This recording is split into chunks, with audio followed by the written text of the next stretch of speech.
My mom begged me to come home for the holidays. I am Claire Miller. I am 30 and like an idiot I actually thought this Christmas might be different. She called me in London at 3 in the morning sobbing on FaceTime saying how we never see you anymore and how the whole family needs you here. 10 hours on a cramped overnight flight, 2 layovers, a dead phone battery, and I still showed up on her doorstep in San Diego with a suitcase full of gifts for her. My brother's kids. I was exhausted, smelled like airplane coffee and my back was killing me. I rang the bell, heart pounding a little stupidly, hoping she'd hug me like she used to when I was a kid. The door flew open. No hello, no how was your flight, no hug, just my mom staring at my suitcase and saying like it was the most normal thing in the world, you'll babysit your brother's kids. We're going on a family trip. My brother stepped into the doorway, sunglasses on, duffel bag over his shoulder, the kids hanging off his arms. He smirked and said, "Hey guys, don't wipe your snot on Aunt Claire, she's jet-lagged." They all laughed like I was the punchline to a joke. My parents, my brother, the kids, everybody cracking up while I stood there with airplane hair and a credit card bill full of tickets I'd paid for. I didn't yell, I didn't cry, I just felt something in me click off like a switch. I smiled, set my suitcase down in the entryway, looked my mom right in the eye and said one sentence, and that was the moment everything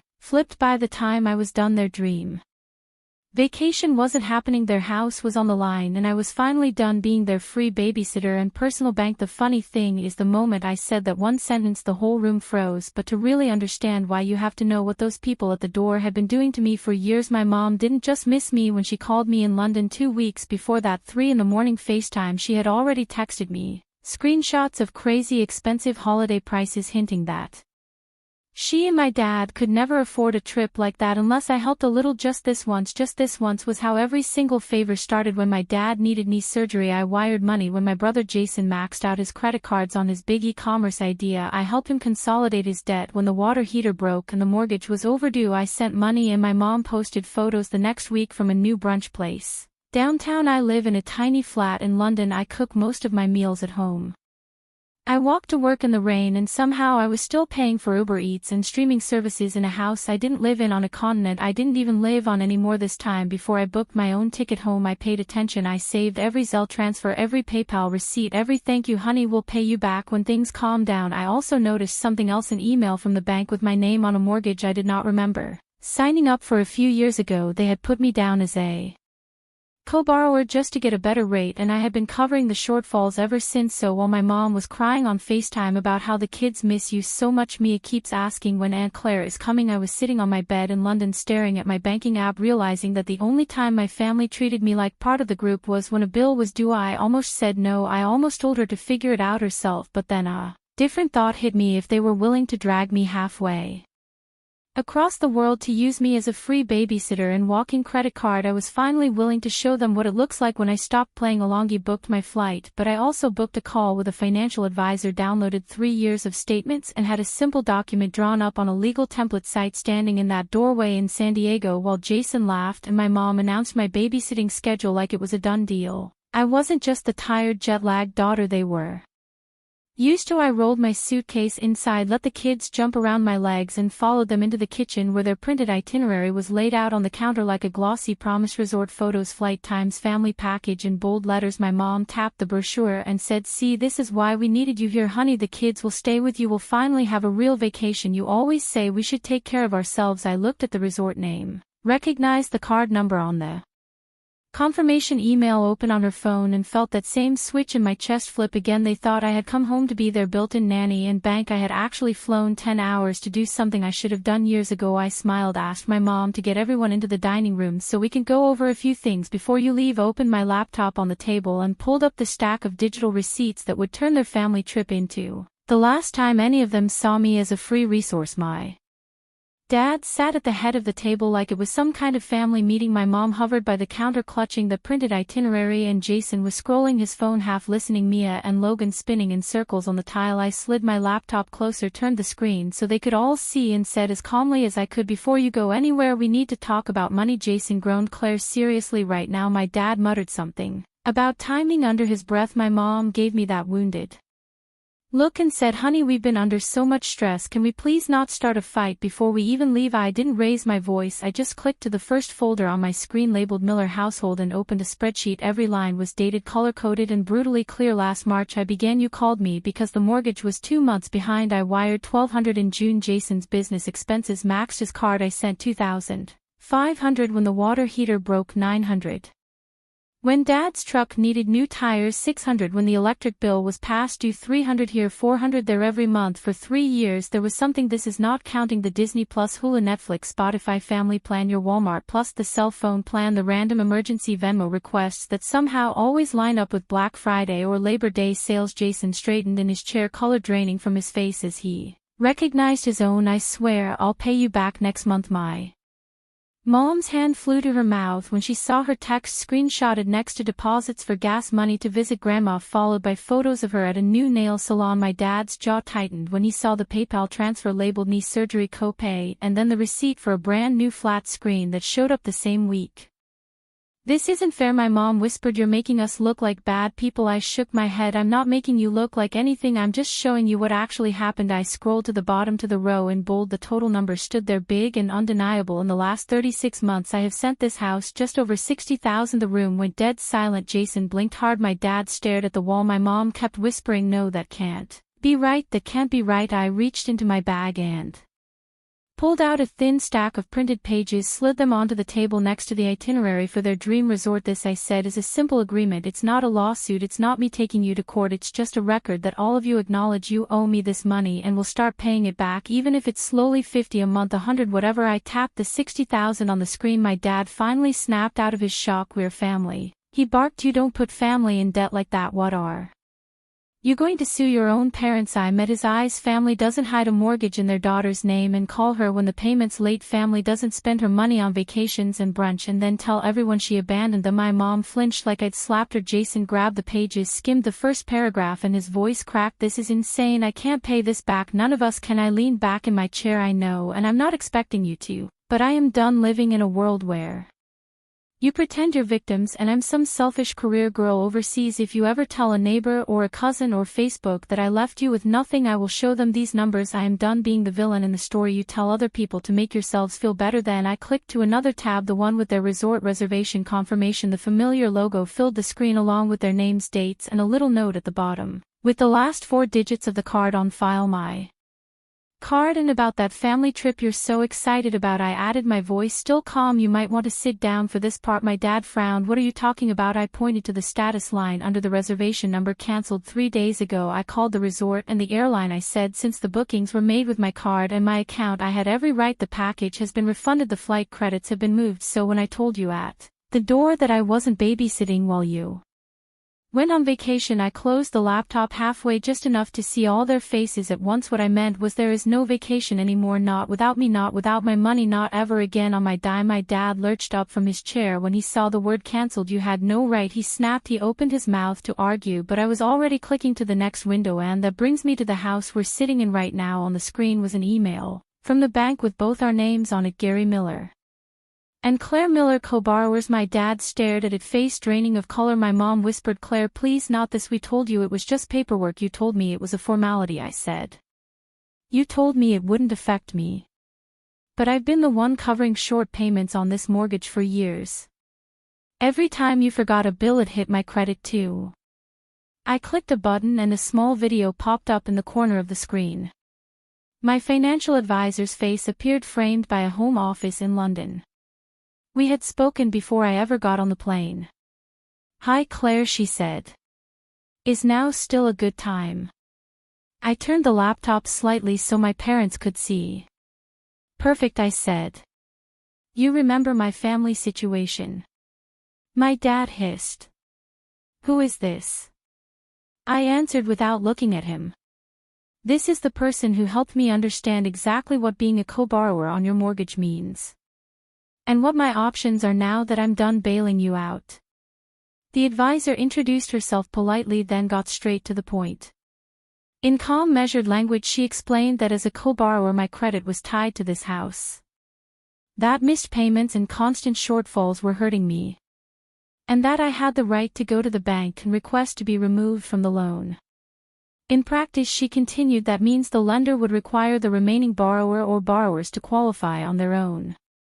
They might have to refinance, or in some cases, if they cannot meet the requirements, the property may need to be sold to satisfy the debt. My mom shook her head. You can't do that, she said, voice trembling. We can't afford to move, we can't afford a higher payment.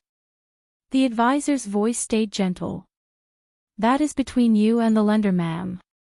What I can say is Claire is not obligated to keep her name on a loan that she is not truly benefiting from. Especially when she is the one making up the difference. I thanked her and ended the call, heart pounding so hard I could feel it in my teeth.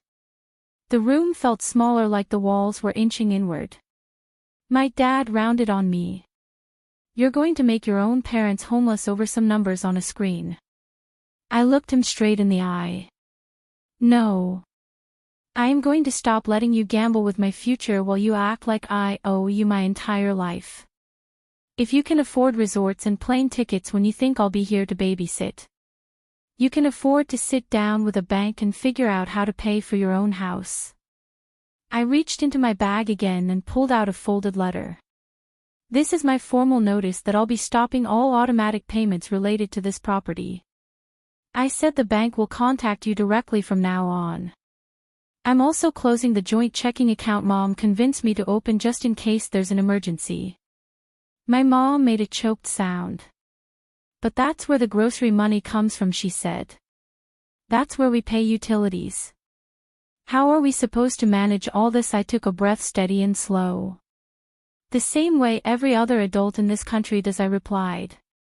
With your own income. With your own budgeting. With your own consequences when you overspend. I opened another tab showing the monthly auto drafts I had set up over the years.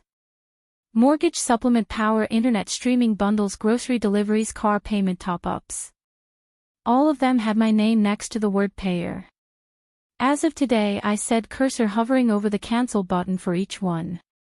These stop. You will get your own bills and your own names. If they're late, that's between you and the companies, not me and my credit score. Jason finally spoke up, panic rising in his voice. Claire, you can't just pull everything away at once. At least give us time. I turned to him. You're 34 years old, I said. You have 2 kids. You should have been doing that years ago without me dangling in the background as a safety net. He stared at the table, jaw clenched. For a second I almost softened. Almost slipped back into the role they had written for me. The fixer, the quiet helper, the girl who would cry in the shower and then open her banking app and make it all go away. But then I remembered the way they had laughed at the door. The way my mom had said, you'll babysit. Like it was a line item on their to-do list. That softer part of me shut right back down. I hit cancel on the auto pays one by one. Confirmation emails pinged my phone. My mom's breathing got faster. My dad sank back into his chair, staring at nothing. This is cruel, he muttered. You're punishing us. I shook my head. No. I'm finally stepping out of a role you all wrote without asking me. And I'm giving you the chance to be honest about what you can actually afford without hiding behind my bank account. I closed the laptop and stood up, legs shaky but steady enough. After this, I said. If you decide to tell anyone that I abandoned you, just remember I have every receipt, every bill, every transfer. I'm done being the villain in the story you tell other people to make yourselves feel better. I picked up my suitcase and added quietly. You wanted a real vacation.